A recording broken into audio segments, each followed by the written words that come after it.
오늘 본문의 이 배경은 이런 것입니다.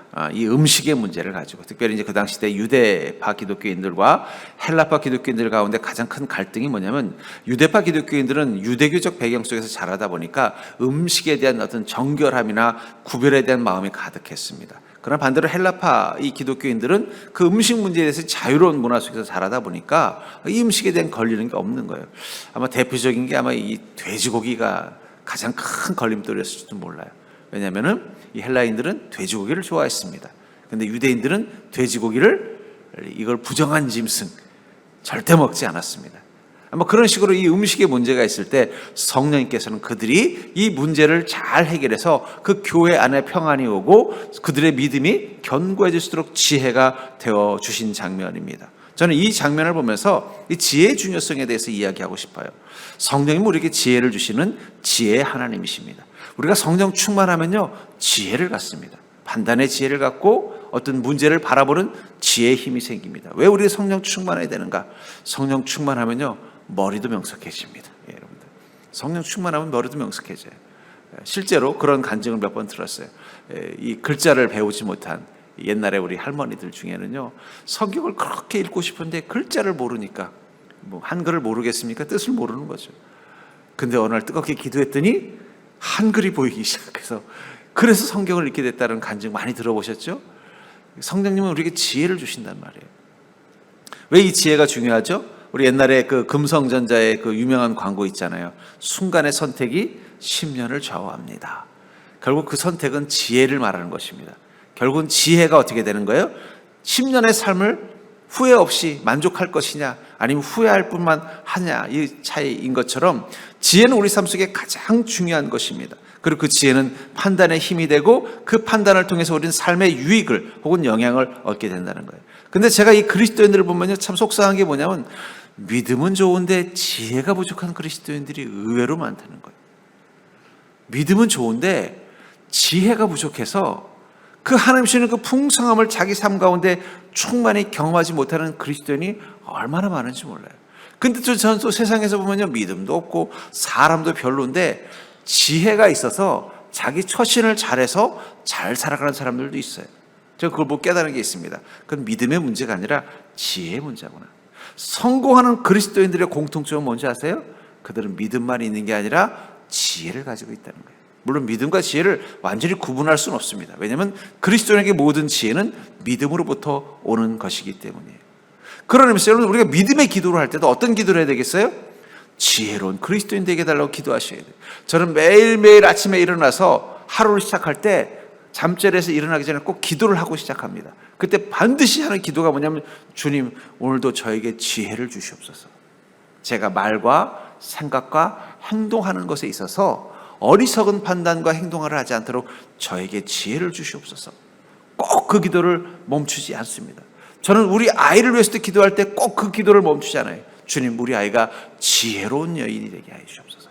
지혜로운 자가 되게 하여 주옵소서. 믿음이 주는 지혜, 성령이 주는 그 지혜를 따라 사는 인생 되게 해달라고 기도합니다. 왜냐하면 지혜가 있어야 인생은 복을 누릴 수 있기 때문입니다. 우리가 언제 인생에 화를 당하느냐? 멍청해질 때, 멍청해질 때. 우리 인생에 화를 당할 때 보면 대부분 무엇에 홀린 것처럼 멍청한 생각을 하거나 멍청한 판단을 하거나 멍청한 말을 해서 인생에 손해를 볼 때가 얼마나 많은지 몰라요. 그러니까 지혜는 정말 우리 인생의 복을 누리는데 가장 중요한 요소입니다. 근데 성령님은 어떤 분이에요? 보혜사라는 그 말 속에는 성령님은 지혜의 하나님이라는 뜻이 있는 거예요. 우리를 지혜롭게, 우리에게 지혜가 되어주시는 하나님이시기 때문에 성령님과 함께하는 인생은 어떻게 돼요? 그 보혜사, 보호하는 사람, 상담하는 사람, 내 인생의 길을 가르쳐주는 사람과 분과 함께하기 때문에 어떻게 돼요? 복된 길을 갈 수 있는 것입니다. 그러니까 여러분들, 성령님께 여러분들 구해야 되는 가장 최고의 은사는 무엇일까요? 지혜입니다. 지혜. 전 여러분들이 지혜로운 그리스도인이 되기를 주의 이름으로 축복합니다. 그러면 여러분들 복을 누릴 수 있다는 거예요. 성경에서도 보면 복을 누린 사람들의 공통점이 뭐냐? 지혜롭다는 거예요. 여러분들이 성경의 대표적인 여러분들이 닮고 싶은 인물들의 공통점이 뭐예요? 다 지혜롭습니다. 다윗 보십시오. 얼마나 지혜로운 사람입니까? 요셉 얼마나 지혜롭습니까? 야곱도 꾀가 있지만 그러나 그가 믿음으로 그 꾀를 지혜로 바꾸지 않았습니까? 결국은 성경에 나오는 여러분들이 닮고 싶은 주님의 복을 누린 인생의 공통점은 그들의 믿음의 크기는 우리가 함부로 판단할 수 없지만 적어도 그들은 지혜로운 사람들이었다는 거예요. 그 지혜는 어디서부터 온 지혜예요? 하늘로부터 온 지혜를 가지고 살았다는 것입니다. 그렇다면 성령께서는 어떻게 내 인생의 지혜가 되어주시는가? 여러분들 성령님과 함께 하시면서 성령님에게 무엇을 구하시고 무엇을 얻고 무슨 도움을 받기를 원하고 살고 계십니까? 저는 여러분들이 성령님을 통해서 지혜를 구하고 지혜를 얻는 인생이 될 수 있기를 주의 이름으로 축복합니다. 그렇다면 성령님께서 우리에게 주시는 그 지혜, 내 인생의 지혜가 되어주실 때 어떻게 성령님께서 우리 인생 가운데 지혜가 되어주시나? 성령 충만하면요, 첫 번째, 진리와 거짓을 분별하는 지혜가 되어주신다는 거예요. 여러분, 우리가 성령 충만하고 성령과 함께 알고 성령의 음성을 듣는 삶을 사는 순간 우리는 인생의 진리와 거짓을 분별하는 지혜를 가지고 살게 된다는 것입니다. 본문 1, 2절을 보시면 그러나 성령이 밝히 말씀하시기를 후일에 어떤 사람들이 믿음에서 떠나 미혹하는 영과 귀신의 가르침을 따르리라 하셨으니 자기 양심이 화인을 맞아서 외식함으로 거짓말하는 자들이라. 성령께서 우리에게 주신 지혜 중에 하나가 뭐라는 거예요? 후일, 이 거짓을 말하는 자들을 보게 될 수 있고 구분할 수 있게 된다고 말하고 있어요. 저는 우리 시대의 가장 큰 새로운 위기의 요인은 거짓 뉴스와 비진리라고 생각합니다. 옛날에는 그래도 거짓과 진리에 대한 이 참과 진리에 대한 경계가 분명했어요. 거짓인 줄 알면서도 행하는 게 문제였는데 요즘은 뭐가 거짓인지 뭐가 진리인지를 헷갈리게 만든다는 거예요. 그래서 복음이 더 어려운지도 몰라요. 왜냐하면 복음 말고도 다른 것이 진리처럼 느껴지게 만들고 복음이 아닌 다른 것도 참인 것처럼 보여지는 시대를 살게 됐기 때문이에요. 거짓과 진리의 경계가 모호해진 시대를 살고 있는 것입니다. 이유를 뭐라고 말하고 있어요? 본문에서도 미혹하는 영이라고 말하고 있다는 거예요. 미혹의 시대라는 거예요. 마가복음 13장 4절부터 6절에 보면 우리에게 이르소서 어느 때 이런 일이 있게 싸우며 이 모든 일이 이루어지려 할 때는 무슨 징조가 있사오리까? 이 종말, 이 심판의 징조를 말하는 것입니다. 예수께서 이르시되 너희가 사람의 미혹을 받지 않도록 주의하라. 많은 사람이 내 이름으로 와서 이르되 내가 그러하며 하여 많은 사람을 미혹하리라. 이 적그리스도의 탄생을 말하는 것입니다. 뿐만 아니라 미혹의 영이 강한 시대라는 거예요. 혼란스럽게 뭐가 선인지 진리인지 구분하지 못하는 시대, 뭐가 옳은 것인지 구분할 수 없는 시대를 살게 만든다는 거예요.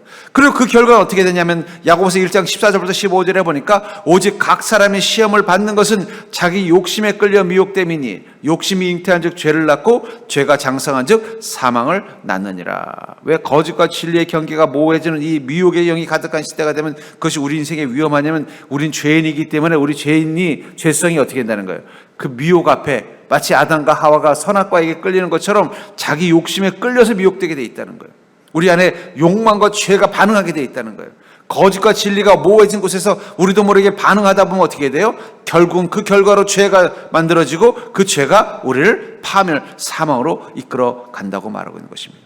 미혹은 거짓을 진리처럼 속여서 우리가 죄악된 삶을 선택하게 만들 것이기 때문에 우리는 어떻게 돼요? 지혜를 가져야 돼요. 지혜. 분별할 수 있는, 거짓과 진리를 분별할 수 있는 지혜를 가져야 된다는 것입니다. 미혹의 영, 이 시대의 마귀를 저는 미혹의 영이라고 말하고 싶어요. 아마 이 시대의 마귀는 미혹의 영이라고 말할 수 있을 것 같아요. 세상을 혼돈스럽게 만들고 교회를 혼돈스럽게 만들고 우리 한 사람 한 사람의 인생을 혼돈스럽게 만듭니다. 모든 걸 다 혼돈스럽게 만드니까 우리가 어떤 인생을 사는 게 바른 것인지 선한 것인지 분별할 수 없는, 그래서 좌우왕좌왕하는 삶을 살게 된다고 말하고 있어요. 그래서 말라기서 3장 17절부터 18절에 보니까 만군의 여호와가 이르노라 나는 내가 정한 날에 그들을 나의 특별한 소유로 삼을 것이요 또 사람이 자기를 섬기는 아들을 아낀같이 내가 그들을 아끼리니 그때 너희가 돌아와서 의인과 악인을 분별하고 하나님을 섬기는 자와 섬기지 아니하는 자를 분별하리라. 하나님께서 어떻게 하신다고 말하고 있어요? 내가 특별한 자, 내가 사랑하고 소유하는 특별한 자들, 그리스도인을 말하는 것입니다. 그들에게 무엇을 준다고 말하고 있어요? 그들이 의인과 악인을 분별하고 하나님을 섬기는 자와 섬기지 않는 자를 분별할 수 있는 분별의 은혜와 능력을 가진 자로 만들어 주겠다고 말하고 있다는 거예요. 성령님께서 우리와 함께 하시는 목적 중에 하나는 뭐예요? 우리가 분별하며 살 수 있는 자가 되게 하시기 위해서라는 거예요. 그게 지혜라는 것입니다.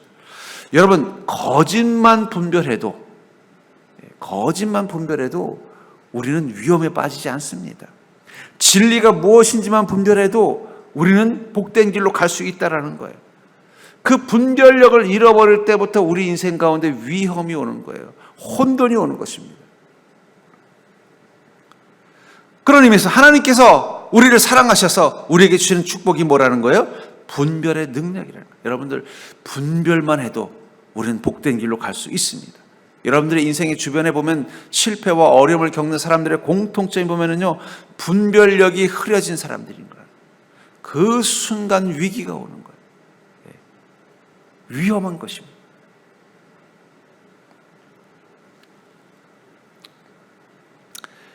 이 다단계, 지금도 이 금융 다단계가 심각합니다. 지금 뭐 드러나진 않았지만 이 교회 안에서도 이 금융 다단계 때문에 엄청난 위기를 겪고 있어요, 지금. 이 왜 그런 사람들이 교회까지 와가지고는 뭐 선교를 위해서 또 교회를 위해서 헌금하겠다 뭐 이러면서 목사님과 성도들을 현혹시켜가지고 그냥 또 목사님도 거기에 또 혹 넘어가가지고 이건 하나님이 보내주신 뭐 그래서 막 몇 억씩 막 몇십억씩, 제 주변에도 그런 피해를 본 성도들에 관한 이야기를 제가 들었어요. 미혹의 영이 안에 들어온다. 그게 왜 분별이 안 될까? 뻔히 그게 벌써 뉴스에서 여러 번 이야기했는데도 왜 거기 그렇게 넘어갈까? 아까도 말했잖아요. 어떻게 했다? 우리 욕심이 자기 욕심에 끌려 미혹된다. 우린 죄인이에요. 여러분, 우리는 예수 그리스도의 은혜로 구원받았지만 여전히 우리 안에는 이 선악과의 죄성이 있습니다. 이 욕심은요, 조금만 분별력을 흐리게 하는 미혹의 영이 들어오면요, 획가닥 하는 거예요. 자기 안에 있는 이 욕망, 두려움을 마귀는 기가 막히게 알고 분별력을 흐리게 만드는 거예요. 그때 우리에게 지혜의 영이 있었으면 어떻게 되겠어요? 아, 이건 위험하다. 딱 끊을 수만 있으면 큰 사고를 막을 수 있는 거예요. 제가 있던 모교에도 이 청년분의 이 다단계가 막 흉흉한 적이 있었어요. 한 자매가 먼저 다단계를 끌고 들어와가지고 그냥 청년들을 한 명씩 두 명씩 그 다단계 훈련시키는 곳에 갔다 오고 나면 다 눈들이 뒤집어져가지고 한 친구는 학교를 부모님한테 거짓말을 하고는 2년 동안 학교를 안 나가고는 돌아다니면서 옥팔찌 발로 다니더라고. 옥팔찌. 근데 그 녀석이 아주 똑똑한 녀석이에요. 그래서 야, 네가 어떻게 이런 일을 당하냐? 그때 그 친구가 뭐라 그러는지 아세요? 내가 뭐에 홀린 것 같습니다. 나도 내가 어떻게 2년 동안 이런 짓을 하고 살았는지 모르겠네. 부모님에게 등록금 받아가지고 그거 가지고 가서 옥팔찌, 옥목걸이 사가지고 그거 팔러 다니고 친구들 한 사람 두 사람 다 데려다가 그 다단계에 집어넣어놓고 나중에 한 2년 지나고 나니까 빚더미에 앉아있고 자기는 2년 동안 학교를 못 다녀가지고 그냥 학점이 엉망이 돼가지고 취업도 어렵게 됐고 또 주변에 이 사람 저 사람 끌어모으다 보니까는 주변에 친구들을 다 잃어버린 거예요. 저놈 때문에 나도 피해봤다고 해서. 근데 그 녀석이 아주 머리가 좋은 녀석이에요. 서울의 인류대 다니는 똑똑한 녀석이에요. 야, 너같이 똑똑한 녀석이 어떻게, 그것도 경제 관련된 학과를 다니는 녀석이. 왜 그랬을까요? 미혹의 영이 그 청년의 욕심을 자극하는 거예요. 그 분별만 잘했어도 자기 인생이 그런 실패하지 않았을 텐데 너무 속상하더라고요. 그래서 그 청년부가 아주 그냥 뒤집어졌어요. 여러분, 지금 다시 한번 미혹의 영이 세상에 횡행하고 있습니다. 거짓과 진리가 뭔지 헷갈리게 만들어요. 우리 안에 죄라는 욕심이 있기 때문에 그 거짓을 진리라고 믿어버리면요, 그 순간부터 죄에 빠질 수 있다는 것입니다. 그렇기 때문에 사랑하는 성도님들, 날마다 기도하실 때 성령님, 내가 지혜롭게 거짓과 진리를 분별할 수 있도록 저에게 지혜를 달라고 기도하는 믿음 되기를 주의 이름으로 축복합니다. 결국 모든 위기의 위험 속에는요, 바로 이 분별력을 잃어버릴 때부터 시작이 된다는 거예요. 두 번째로, 성령께서는 어떻게 내 인생의 지혜가 되어주시는가? 선함과 악함을 분별하는 지혜가 되어주신다는 거예요. 성령님은요, 우리 안에 선함과 악함을 분별하는 지혜가 되어주신다고 말하고 있습니다. 본문 3절과 4절에 보니까 혼인을 금하고 어떤 음식물은 먹지 말라고 할 터이나 음식물은 하나님이 지으신 바니 믿는 자들과 진리를 아는 자들이 감사함으로 먹을 것이니라. 하나님께서 지으신 모든 것이 선함에 감사함으로 받으면 버릴 것이 없나니. 여러분, 믿음의 눈에 가장 큰 지혜는 무엇입니까? 바로 선함과 악함을 보는 힘이 생기는 것입니다. 우리가 믿음을 가지고 사는 순간 우리 안에 생기는 분별력 중에 하나가 뭐라는 거예요? 믿음과 악함을 보는 힘이 생긴다는 거예요. 선함과 악함을 보는 힘이 생긴다는 거예요. 근데 우리 시대는요, 이 선과 악의 경계가 모호해졌어요.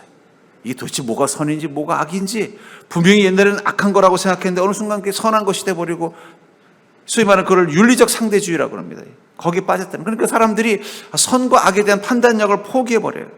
이거 뭐 선한 것이 악한 것일 수도 있고 악한 것이 또 보면 좋은 것도 될 수 있지 라고 생각하는 그 순간부터, 아까도 말했죠, 우리 안에 죄성이 무엇에 더 끌린다고요?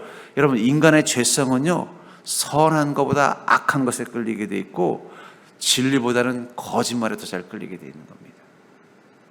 그건 우리의 문제라는, 우리 안에 죄성의 문제라는 거예요. 왜 우리가 우리 자신이 죄인이라는 그 긴장감을 놓으면 안 되느냐? 우리 안에 죄성이, 여러분, 진리에 대한 말은 사람들이 뭔가 혹하지 않아요. 근데 거짓말을 들으면요, 그럴 것 같이 혹한단 말이에요. 그래서 사회가 늘 혼란스러운 거예요. 선함과 악함도 마찬가지입니다. 여러분, 우리는 선보다는 악이 끌린다는 거예요. 그래서 선과 악이 어디 있어? 네가 마음대로 해. 네가 옳다고 생각하고 네가 바르다고 생각하는 대로 살면 돼 라고 말하는 그 순간 우리는 절대 선을 선택하지 않고 악을 선택하게 돼 있다는 거예요. 그 대표적인 게 바로 이 광야에 있었던 이스라엘 민족입니다.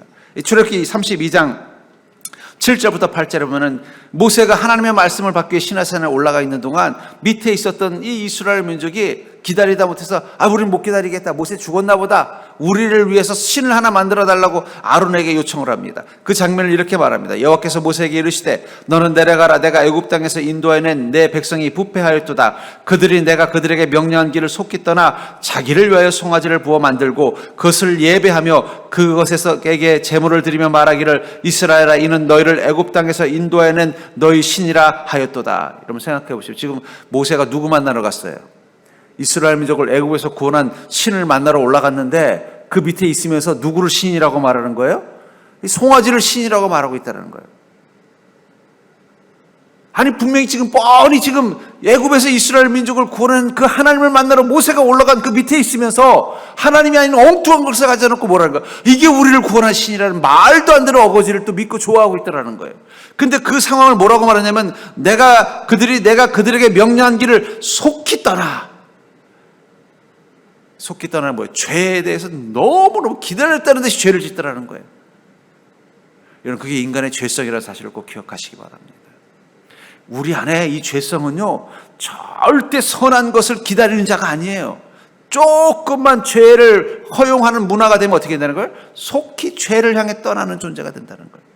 그런 연약하고 위험한 존재라는 걸 기억하고 우리는 어떻게 해야 되겠어? 주님 앞에 무릎 꿇고 이 죄인을 주님 구원해달라고 기도할 뿐만 아니라 내가 선과 악을 분별할 수 있는 지혜를 가지고 살 수 있도록 주님께서 그 음성으로 나를 인도해달라고 기도하셔야 된다는 거예요.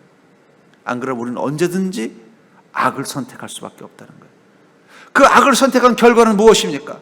이 시내산 밑에서 이 송아지를 섬기던 자들은 어떻게 했어요? 하나님의 진노를 받아가지고 불이 올라오고 땅이 갈라졌어요. 그들 하나님께서 심판하시지 않습니까? 인간의 죄성이 아직 살아있다는 걸 기억하셔야 된다. 선과 악을 판단할 수 있는 분은 오직 하나님 한 분뿐입니다. 그렇기 때문에 우리는 우리가 선과 악을 판단하면 안 돼요. 철저히 성령님께서 말씀을 통해서 우리에게 주시는 그 지혜를 가지고 선함과 악함을 판단하며 가는 게 필요하다는 거예요. 그래서 이 이사야서 5장 20절부터 21절을 보면 악을 선하다 하며 선을 악하다 하며 흑암으로 광명을 삼으며 광명으로 흑암을 삼으며 쓴 것으로 단 것을 삼으며 단 것으로 쓴 것을 삼는 자들은 화 있을진저 스스로 지혜롭다 하며 스스로 명철하다 하는 자들은 화 있을진저. 어떤 자가 화 있다고 하는 거예요? 선을 악하다, 악을 선하다, 스스로 지혜롭다, 스스로 명철하다고 하는 자는 다 그 화를 당할 것이라는 거예요. 우리가 무지한 걸 인정하는 건 되게 중요합니다. 소크라테스가 뭐라 그랬어요? 너 자신을 알라. 그 말은 뭐냐면 자신이 무지하다는 것을 인정해야만 그때부터 지혜의 길이 시작이 된다는 걸 말하는 거예요. 그러니까 여러분 우리 자신이 선할 수 없는 존재라는 걸 고백하시고 날마다 주님께 선함을 구하는 겸손의 믿음으로 나가야 됩니다.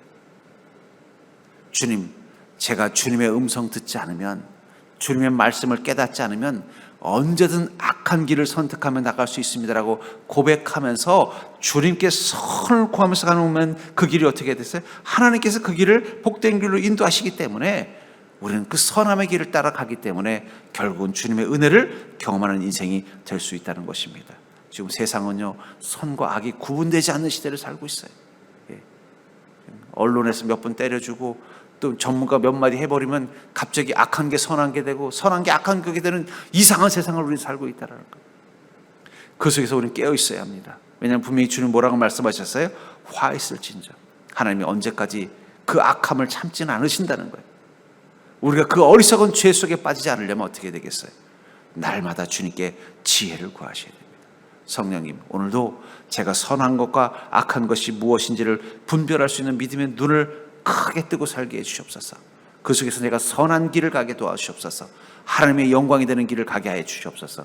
그렇게 하루하루만 살아가도 여러분들 우리 인생은 결코 무너지지 않습니다. 복된 길로 간다는 게 별거 아니에요. 주님이 준비하신 선한 길로 가는 게 바로 복된 길입니다. 어쩌면 성경 속에서 우리가 발견하는 믿음의 사람들은요, 자기 인생의 수많은 그 갈림길, 어느 길이 선한 길인지 악한 길인지 흔들리는 그 갈림길마다 무릎 꿇고 하나님께 지혜를 구하고 하나님의 음성을 듣고 그 다음에 선한 길을 향해 가지 않았습니까? 그랬기 때문에 그들은 하나님의 복을 경험할 수 있었다는 거예요.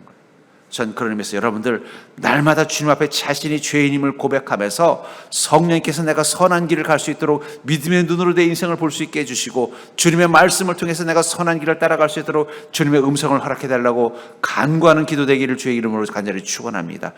여러분, 진리와 선함만 따라가도 우리 길은 반드시 복된 길로 갈 수 있다는 것입니다.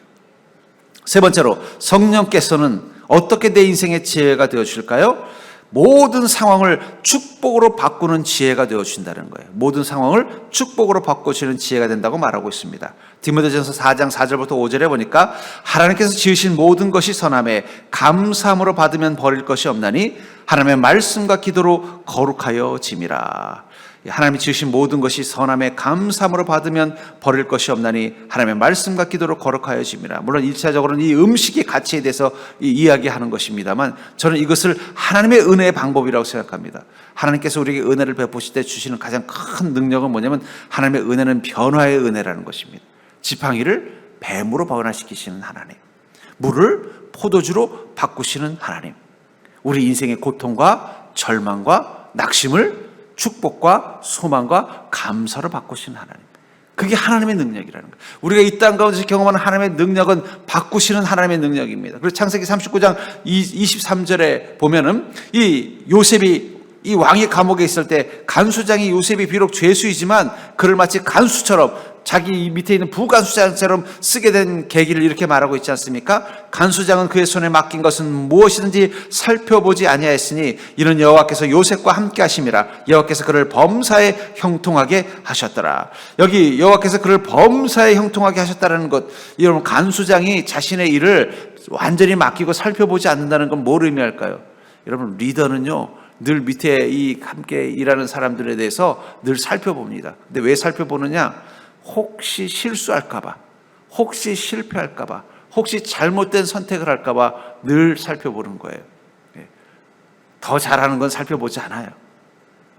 뭔가 잘못되게 할까, 어려움이 생길까봐 늘 그런 걸 체크하는 게 이 리더의 역할인데 왜 갑자기 요셉에게는 네가 알아서 해라고 말했을까요? 게으른 간수장이라서요? 아니요, 그는 보았기 때문이에요. 이거 분명히 어려운 일일 것 같은데 한데 요셉이 만지면 어떻게 돼요? 이게 좋은 일이 돼버리는 거예요. 야, 이거 정말 힘들 것 같은데? 근데 요셉이 그 일을 하면은요, 너무 쉽게 풀리는 걸 본 거예요. 야, 이거 큰일 나게 생겼는데? 라고 하는 일을 요셉이 감당하면 어떻게 돼요? 큰일 날 일이 아니라 위기가 기회로 바뀌는 걸 본 거예요. 그 순간 깨달은 것입니다. 요셉은, 저 하나님과 함께하는 요셉은 그 함께하는 그 하나님이 그의 인생 가운데 능력이 되어주시는데 그 능력이 무엇이냐? 변화시켜주는 능력이구나. 악한 것을 선한 것으로, 거짓된 것을 진리로 바꾸어 내버리시는 하나님의 능력이 있구나. 그때부터 모든 것을 맡겠다는 거예요. 여러분들, 우리 인생을 주님께 왜 다 맡겨야 될까요? 그것은 주님의 능력이 임할 때 우리 인생을 바꾸시는 하나님을 경험할 수 있기 때문입니다. 우리 상황 가운데 우리가 선함과 그 진리 가운데 가다 보면은요, 그 선함이 오히려 우리 인생 가운데 근심이 될 수도 있고 그 진리를 따라가는 일이 우리 인생 가운데 고단함이 될 수 있다는 거예요. 성경의 위인들을 보십시오. 그들은 오직 두 가지 지혜, 선함을 분별하는 지혜, 진리를 분별하는 지혜를 가지고 그 선함을 따라서 진리를 따라 살았습니다. 그러다 보니까 어떤 일을 당해요? 선했기 때문에 모함도 당하고 진리를 따라갔기 때문에 어려움도 겪는 거예요. 근데 놀라운 건 그 선함을 따라 가다 경험한 그 곤란함은 하나님 무엇으로 바꾸는 거예요? 축복으로 바꿔버리더라는 거예요. 진리를 따라가는 길에서 만난 그 위험과 위기를 하나님은 어떻게 바꿨다는 거예요? 그를 높이시는 영광의 자리로 바꾸시더라는 거예요. 그게 축복이라고 저는 믿습니다. 그러니까 여러분들, 우리는요, 왜 선함과 진리, 성령이 주시는 그 지혜를 따라 선함과 진리를 따라 살아야 되는가? 그것을 따라 가다 보면 그 안에 있는 모든 장애물들, 나를 해야 하는 모든 문제들은 주님의 권능이 바꾸는 것을 경험하게 되기 때문이라는 것입니다. 그러려면 우리에게 어떻게 주님과 함께 동행하는 믿음이 있어야 되는가? 그것을 바로 4절에서 뭐라고 말하고 있어요? 감사함으로 받으면, 감사가 우리 마음 가운데 있을 때 모든 것은 다 바뀝니다. 여러분, 가정이 바뀌고 싶으세요? 가족들을 바꾸고 싶으세요? 여러분들이 마음만 바꾸면 돼요. 어떻게 해요? 감사를 마음만 바꾸면 돼요. 가족들에 대해서 우리 저 남편 포기했어. 포기하지 않는 방법 가르쳐 드릴게요. 오늘부터 남편을 볼 때마다 하나님 감사합니다를 10번씩만 해보십시오. 먼저 딱 보고 하나님 감사합니다 하고서 뭘 감사해야 되나 고민해 보라는 거예요. 그게 바꾼다는 거예요. 우리 자녀들, 내가 괜히 저것들을 낳고 그냥 미역국을 먹어가지고 내가, 아니요, 감사함으로 바꿔보시라는 거예요. 그게 바꾸는 능력이 된다니까요. 감사. 제가 우리 성도님들 보면 참, 뻔히 답을 가르쳐 주는데도 물어볼게요. 감사 통장 올해 한 권이라도 써보신 분? 제가 하루에 10번 감사하자는 거 해보신 분? 여러분, 그게 바꾸는 능력이라니까요. 하나님께서 쉬운 방법을 가르쳐 줬는데 왜 그 방법을 안 써보세요? 써보세요. 직장 생활이 너무 끔찍해요? 한번 바꿔보십시오. 어떻게 해요? 사장님 바뀐다고 바꾸는 게 아니에요. 내 위에 상사 바꾼다고 바뀌는 게 아닙니다. 어차피 그놈이 그놈이에요. 그놈이 집에만 있는 게 아니에요. 근데 감사하기 시작하면요, 회사가 바뀌는 거예요. 두 번째는요, 말씀과 기도로 거룩하여짐이라. 나를 고통스럽게 만드는 모든 상황들, 그 속에서도 우리가 선함과 그 진리를 따라가면서 어떻게 한다는가? 주님의 말씀을 묵상하고 끊임없이 기도하면요, 주님께서 내게 지혜가 되셔서 그것을 어떻게 해요? 어떻게 내가 하면은 이곳을 좋은 곳으로 바꿔. 여러분, 요셉은요, 어떤 마음으로 살았을까요? 그 보디발 장군 집에 있을 때, 하나님, 저 좀 편하게 해주세요. 저 좀 일 좀 덜하게 해주세요. 오늘도 보니까 그냥 무슨 봤더니 이 장군은 부자라서 농땅이 얼마나 많은지 올 가을에 이 벼벨려면은요, 우리 다 허리 부러져 죽을 것 같습니다. 저 좀 어떻게 그때 좀 아파서 일 좀 안 하게 해주세요. 이런 기도했을까요? 아닐 거예요. 어떻게 해요? 주님, 제가 이곳에서도 하나님의 종답게 살게 해주시옵소서. 내가 이곳에서도 주님의 영광 될 수 있도록, 주님의 누가 되지 않도록 도와주시옵소서. 내가 이 속에서도 주님이 주시는 그 꿈과 소망을 품고 살아갈 수 있도록 저에게 길을 열어주시옵소서. 그러면 어떻게 되는 거예요? 그 상황 속에서 하나님의 역사심이 보이는 거예요. 야곱을 보십시오. 야곱이 얼마나 꾀가 많은 사람이에요. 근데 자기보다 더 꾀가 많은 사람을 만났잖아요. 라반을 만났잖아요. 그래서 자기를 몇 번씩이나 속이는데 그때 그는 깨달았습니다. 이건 내 꾀로 사는 게 아니라 하나님 주는 지혜가 아니면 나는 못 이기겠구나. 자기 힘으로도 못 이기는 상대를 만났단 말이에요. 그래서 어떻게 돼요? 자기 꾀를 내려놓고 하나님께 기도하면서 지혜를 구했더니 어떤 일이 나요? 얼룩 염소를 키우면은 새끼도 얼룩이 튀어나고, 흰 양을 뭐 하면은 또 새끼도 흰 양이 나게 만들어서 결국은 라반을 이기게 만들잖아요. 자기 꾀로 했으면 못 이겼습니다. 적당히 거짓말도 하고, 평소 옛날에 형한테 하던 것처럼 적당히 거짓말도 행하고 적당히 악도 행했다면은 결코 야곱은 라반을 이길 수 없었을 것입니다. 라반이 단수가 더 높았어요. 어떻게 이삭 밑에서 그런 아들이 태어났나 싶었더니 보니까는 엄마 쪽 핏줄에 이 삼촌이 그런 사람이었던 거예요. 거의 이 시대로 치면 그냥 대도 사자 같은 사람을 만나가지고 자기 꾀로는 안 된다는 걸 깨닫고 어떻게 돼요? 꾀를 어떻게 해야 돼요? 적당히 거짓말도 하고 적당히 악한 일도 해서 자기 꾀대로 원하는 대로 이루었던 야곱이 더 센 이 라반을 만나고 나니까 깨달은 겁니다. 내가 이 길 가면 안 되겠구나. 내가 여기서 정말 살아남고 하나님의 은혜를 경험하려면 이제는 내가 적당히 거짓말도 하고 적당히 악을 행하던 그 꾀를 다 버려버리고 철저히 하나님의 음성을 들으면서 주님의 인도하심 따라 가야 되겠구나 하고 그때부터 기도하는 거예요. 하나님 어떻게 하면 좋습니까? 오늘도 또 외삼촌이 와가지고는 야 나랑 계약 좀 하자. 너 지금 여기 보면 얼룩양이 있고 하얀 양이 있지? 그러면서 그러니까 이제 얼룩 새끼가 태어나면 그건 네 월급으로 하고 흰 양이 태어나면은 내 수입으로 하자 해놓고는 갑자기 얼룩 양들을 싹 가져가 버리고 흰 양만 주는 거예요. 예, 참. 그러면 그거 어떻게 하겠어요? 뭐 페인트를 갖다 칠하겠습니까? 그 라반이 그걸 모르겠어요? 그럼 어떻게 해요? 하나님께 무릎 꿇고 기도하니까 어떻게 했어요? 지혜를 주시라. 어떻게 너 그 양들 저기 물 먹일 때 앞에 나뭇가지를 얼룩덜룩한 나뭇가지를 보게 해줘라. 하나님이 지혜를 주신 대로 했더니 어떻게 됐어요? 새끼들이 다 흰 양 밑에서 얼룩 양들만 태어나잖아요. 라반이 또 속였지. 몇 번을 속일 때마다 어떻게 해요?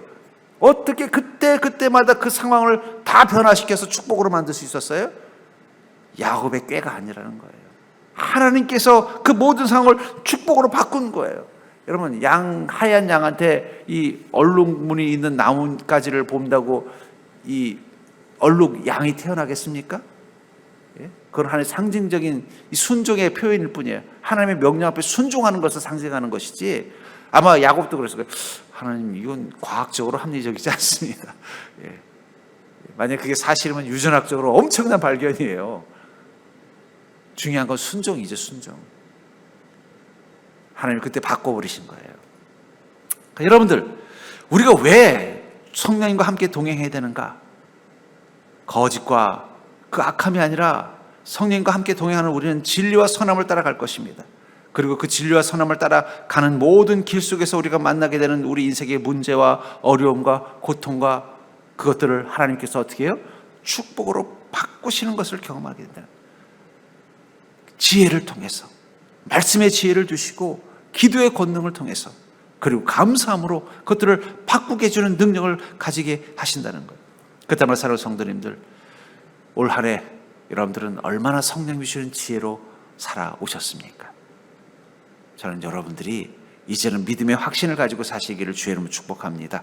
2024년도에는 이제는 내 꾀, 내가 야곱보다 더 지혜롭다면, 꾀가 많다면 모르겠지만 내가 좀 야곱보다는 꾀가 없는 것 같다 하면 이제 자기 꾀 가지고 살지 마시고 이제는 성령님이 주시는 지혜로 살겠다. 성령이 주시는 그 지혜를 따라 살겠다고 한번 결단해 보시기 바랍니다. 결정해 보시기 바랍니다. 그 순간 여러분들의 인생을 복된 인생으로 바꾸시려는 주님의 계획이 여러분들의 삶 가운데 임할 것입니다.